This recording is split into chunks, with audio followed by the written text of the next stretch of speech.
नमस्कार साथियों, आज हम लोग एक ऐसे कवि के बारे में पढ़ेंगे जिसे पीर का कवि कहा गया है।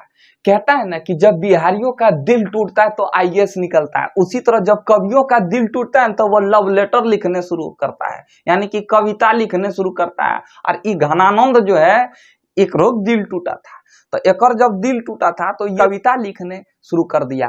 तो चलिए आज घनानंद के बारे में पढ़ेंगे, ये कौन महापुरुष थे तो समझते हैं इसके बारे में एकदम सारगर्भिक ढंग से। ठीक है, घनानंद का जो जन्म है 1689 ईस्वी में आसपास में हुआ था। मतलब इसके बारे में कोई पुख्ता सबूत नहीं है कि इसका जन्म इतने तारीख को हुआ था। ठीक है, ये रीति युगीन कवि थे। मतलब रीति युगीन कवि मतलब होता कि ये प्रेम के बारे में ज्यादा लिखेगा। ठीक है, और ये ससुरा मोहम्मद शाह रंगीला के दरबार में रहते थे, और ये कवि भी थे और ये गायक भी थे, ये गाते भी थे बहुत अच्छे तरीके से। और इनकी मृत्यु नादिर शाह के सैनिकों के द्वारा किया गया। हम बताएंगे कि नादिर शाह कौन थे, इसके बारे में एकदम बेहतरीन ढंग से आज हम लोग चर्चा करेंगे। और जब इनको मारा गया था ना, तो ये मरने के पहले जो है रज रज रज बोला था, 3 बार रज रज बोला था, इसके बाद मरा था। क्या है इसके बारे में सब मैटर हम आपको बताएंगे, सिर्फ अभी आपको परिचय करवा रहे हैं। घनानंद को प्रेम का पीर के कवि कहा जाता है, और घनानंद की भाषा परिष्कृत एवं शुद्ध ब्रज भाषा थी। और घनानंद की रचना सुजान सागर, याद कीजिए सुजान रसखान जो है रसखान की रचना है। विरह लीला, रसकेली वल्ली, ये जो है आपका घनानंद की रचना है। और यह छंद जो है, जो अभी जो ने अति सुदो सने क्यों मार्ग हैं, ये जो छंद जो है घनानंद से लिया गया, घन आनंद से लिया गया। ये रचनावली एक घनानंद के द्वारा ही लिखा गया है, घन आनंद उसी से लिया गया है, अति सुदो सने को मार्ग है। ठीक है, एक बार इसका स्क्रीनशॉट ले लीजिए। अब हम लोग घनानंद के बारे में समझते हैं। दिल्ली में एक मुगल राजा थे जिसका नाम था मोहम्मद शाह रंगीला। नाम था उसका मोहम्मद शाह रंगीला, कामों करता था रंगीले जैसा। मार जो है मांस मदिरा का सेवन करता था, यानी कि मांस और दारू वगैरह शराब पीता था। और उसी तरह मजरा लगाता था। मजरा मतलब होता था मार डांस करवाता था, एकदम एनी टाइम मजरा लगाए रखता था, डांस चलते रहता था, एकदम क्या गजलों का बौछार चलते रहता था दरबार में। और ये चट्टा इतना पागल था, कभी लंगे आ जाता था दरबार में, सब मंत्री के सामने लंगे आ जाता था। मोहम्मद शाह रंगीलवा, तो नामो था उसका मोहम्मद शाह रंगीलवा। ये चट्टा को खुद ये नहीं पता था कि हमारा खेत बाड़ी कने है। समझे ना, समझे कैसा राजा था। ध्यान से समझिएगा तभी आपको समझ में आ जाएगा। ठीक है, और इसी के दरबार में एक कवि रहता था जिसका नाम था घनानंद, और इसी के दरबार में एक नर्तकी रहती थी, यानी कि नचनिया रहती थी, जिसका नाम था सुजान। ठीक है, इसके दरबार में एक कवि भी रहता था जिसका नाम था घनानंद, और इसके दरबार में एक नर्तकी भी रहती थी जिसका नाम था सुजान। ठीक है, ये जो सुजान जो थी, सुजान को अंदरे अंदरे चाहता था कौन? घनानंद अंदरे अंदरे चाहता था। एक तरफा प्यार था, यानी कि एक तरफा प्यार था। सुजान कोई सिग्नल उग्नल नहीं दे रहा था, यही ससुरा सिग्नल दे रहा था। एक तरफा प्यार था, समझे, एकदम बहुत चाहता था सुजान को। कौन? घनानंद। एक दिन की बात है, घनानंद का जो मन बहुत उदास था, और जब उसका मन उदास था तो रजवा जो है, यानी कि मोहम्मद शाह रंगीला जो है, उसको गाना गाने के लिए कहता है। तो गाना नहीं गाता है। जान कहती है घनानंद को कि चलो ना गा दो ना, तो घनानंद जो है गाता है। घनानंद आ जाता है गाना गाने के लिए। और जब घनानंद आ जाता है गाना गाने के लिए, तो एक बात बताओ यार, अगर आप बड़ा दुख है और दुख में आप रो रहे हैं तो गाना कैसे गाइएगा? ऐसे कीजिएगा। तो उसी तरह घनानंद भी बहुत उदास था, और उदास था तो राजा के पास, जब राजा के पास गाना गाने के लिए आता है ना, तो वो ससुरा क्या किया, सुजान थी इधर और राजवा था इधर, तो वो क्या किया, अपना पीठ पीछे कर लिया राजा की तरफ और मुंह कर लिया सुजान की तरफ। तो गुस्सा आवे करेगा राजा को, आएगा कि नहीं? और गा रहा है गाना। अब मान लीजिए हम आपको गाना गाने के लिए बोले, अगर हम पीछे घूम जाए और गाना गाने लगे, या यू करने लगे, तो कैसे लगेगा?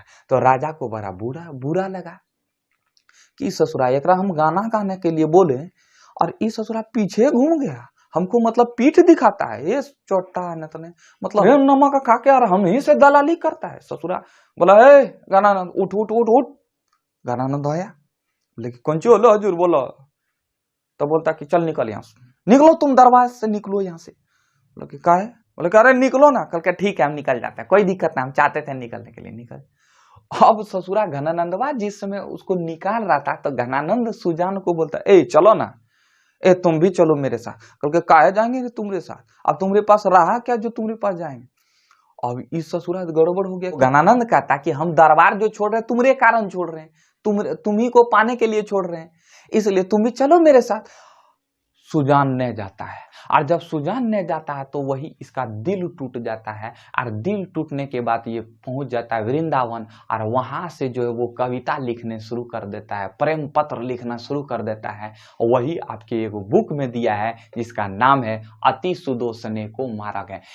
ये जितना कविता लिखा है हर कविता में सुजान का चर्चा किया है, हर कविता में सुजान का चर्चा किया है। ये कविता जो हम आपको पढ़ा रहे ना, इस कविता में भी सुजान का चर्चा किया होगा, देखिएगा ना, हम पढ़ाएंगे आपको समझ में आएगा अभी, समझ रहे हैं। अब ये हुआ पहला मैटर। अब दूसरा मैटर को समझिएगा। हुआ क्या था कि ईरान का एक राजा था, पाकिस्तान के बगल में ईरान है, यहां भारत है, ये आपका भारत है।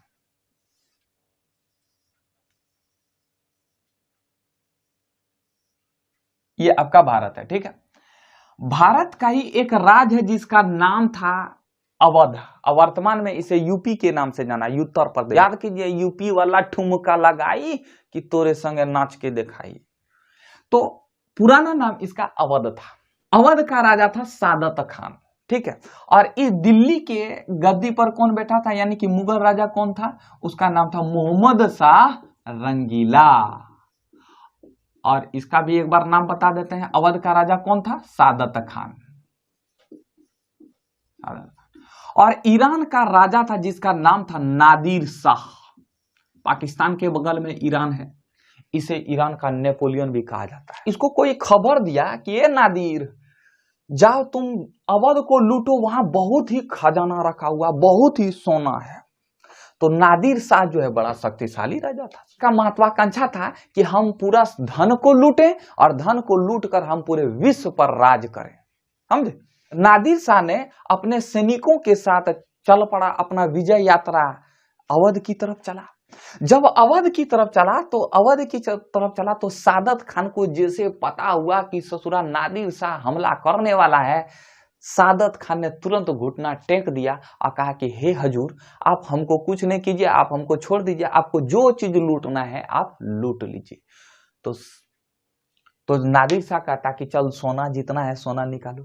तो सादत खान कहता कि हजूर, आपको किसी ने गलत इंफॉर्मेशन दे दिया है, किसी ने गलत जानकारी दे दिया है, यहां कहां सोना आपको मिलेगा, आपको अगर लूटना ही है तो जाके दिल्ली को लूटिए। देखिए ये चोटा क्या करता है, दिल्ली को लूटिए, यहां बहुत सोना का भंडार है। लगे ओ ऐसी बात है।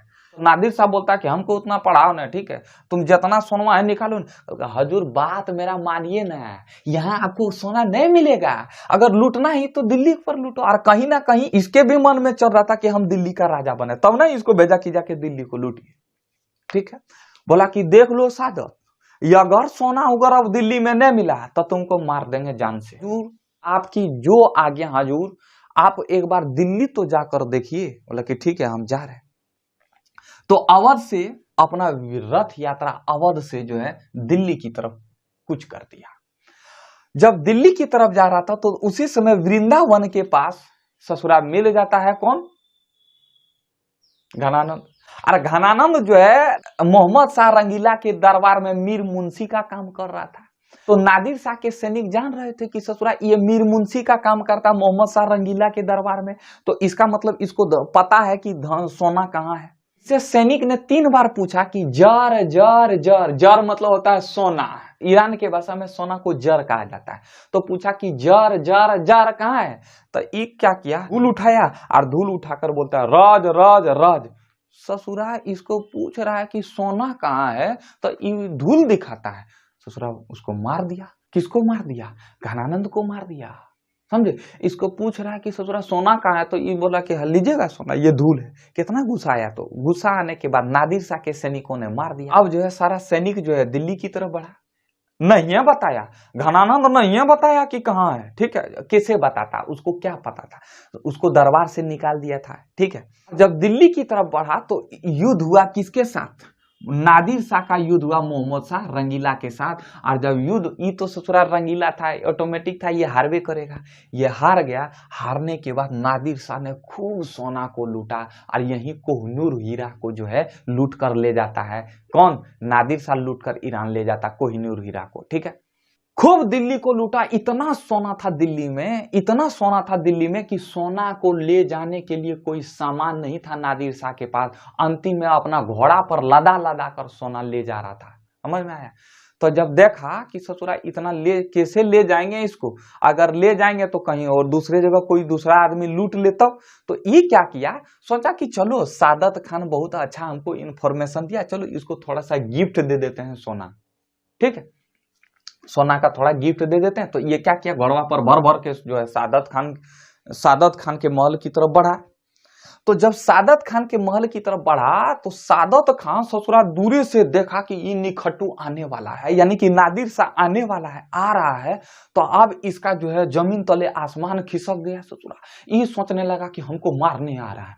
ये क्या किया, सादत खान ने क्या किया, ये ससुरा फांसी लगा लिया, आत्महत्या कर लिया डर से। और जबकि नादिर शाह जो है इसको सोना देने आ रहा था कि चलो सोना रख देते हैं बाद में काम आएगा, ठीक है, इसको सोना देने आ रहा था, ये ससुरा मर गया, आत्महत्या कर लिया, फांसी लगा लिया। सादत खान की जो बुढ़िया थी, यानी कि इनकी जो सादत खान की जो बेगम थी, वो ससुरा खूब नादिर शाह को गरियाने लगा कि ये निखट्टू तोरे कारण हमारे बुढ़ऊ के जान चला गया। तो अंत में नादिर शाह क्या क्या है, इसकी बेगम से शादी करके ईरान ले गया। सोचो, अब जो है घनानंद के बारे में समझने की कोशिश कीजिएगा। नादिर शाह जो है अपना क्षेत्र चला गया लूट कर, तो घनानंद जो मूर्छित पड़ा था, अब इसी के बारे में हम लोग चर्चा करते हैं। तो घनानंद जो है जब मूर्छित होकर गिर पड़ा, वहीं एक कविता लिखता है जो आपके पाठ पुस्तक में दिया हुआ है। उस कविता का नाम है मोह आंसू ले वर्षो, ठीक है। अब चलिए हम आपको बता, इस सुदो स्नेह को मारग है का पहला लाइन है कि अति सुदो स्नेह को मारग है, जहां नेकु सयानप बांक नहीं, तहां सांचे चले तजी, आपन पो झुझु के कपटी जे निशाक नहीं। कवि कहते हैं कि प्रेम का मार्ग बहुत ही सरल और सुगम है, इस पथ पर थोड़ी सी भी टेढ़ापन और चतुराई की जरूरत नहीं होती है। इस पथ पर चलने के लिए अहंकार और झिझक को छोड़ना होगा। अगर आप किसी से प्रेम करते हैं तो आपको अहंकार को भी छोड़ना पड़ेगा।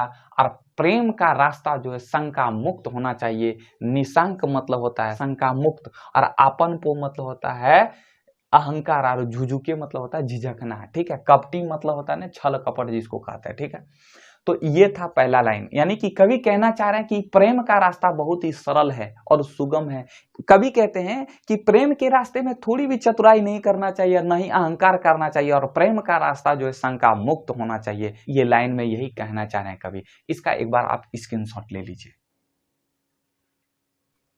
अगला लाइन कवि कहते हैं कि घनानंद प्यारे सुजान सुनो, यहाँ एक ते दूसरो आंक नहीं, तुम कौन धो पाठ पढ़े हो, तुम धो कौन पाठ पढ़े हो, कहो मन लेहूं पे देहूं छटाक नहीं। क्या बात है। कवि कहते हैं, कवि अपनी प्रेमी, हम क्या बोले थे आपको कि देखिए घनानंद के सारे कविता में जो है आप सुजान को देखिएगा, है कि नहीं। तो कवि अपनी प्रेमिका को सुजान को संबोधित करते हुए कहते हैं कि इस प्रेम मार्ग में एक को देखकर दूसरों की तुलना नहीं किया जाता है। बोला कि ये राजा है, कहाँ राजा भोज कहाँ गंगू तेली, मतलब जब उसको दरबार से निकाल दिया ना, तो उस समय वही कहते हैं, सुजान कहते हैं कि एक को देखकर दूसरे की तुलना न करो। सुजान, तुम कौन से पढ़ाई पढ़ी हो रहा, तुम कौन सा बुद्धि है मर्दे कि मैंने सब कुछ तुम पर निछावर कर दिया, लेकिन तुमने अपना चेहरा तक नहीं दिखाया। प्यार के विरह में जो है घनानंद पागल हो गया है, और पागल होने के बाद वही अपना मन के भड़ास को निकाल रहा है। किसके ऊपर? सुजान के ऊपर। समझे या नहीं समझे? इसका स्क्रीनशॉट लीजिए एक बार।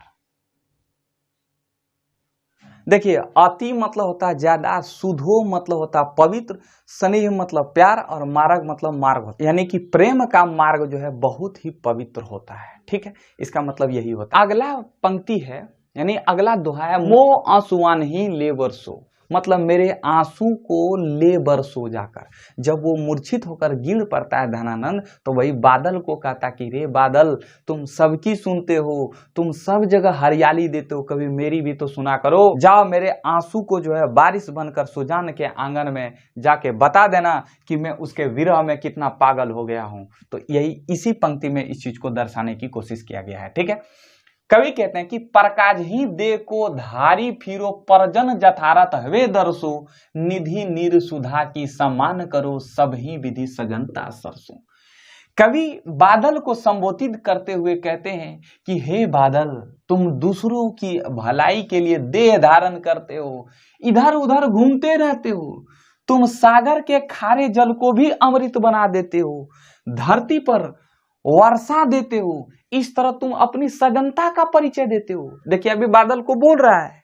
इसके बाद अगला लाइन कवि कहते हैं कि घनानंद जीवनदायक हो, कछु मेरियो पीर हियु परसू, कबहू वा विशासी सुजान के आंगन, मोह आंसुवान ही ले बरसू। क्या बात है, यानी कि कवि बाद में कहते हैं कि बादल तुम जीवन देते हो, यानी कि तुम जीवनदायक हो, खेतों में हरियाली लाते हो, कभी मेरे आंसू की बूंदे को अगर कभी फुर्सत मिल जाए ना, तो मेरे आंसू की बूंदों को लेकर सुजान के आंगन में वर्षा के रूप में बरसा देना, ताकि सुजान मेरी विरह की वेदना को समझ सके। तो ये था इसका भावार्थ। एक बार इसका स्क्रीनशॉट लीजिए।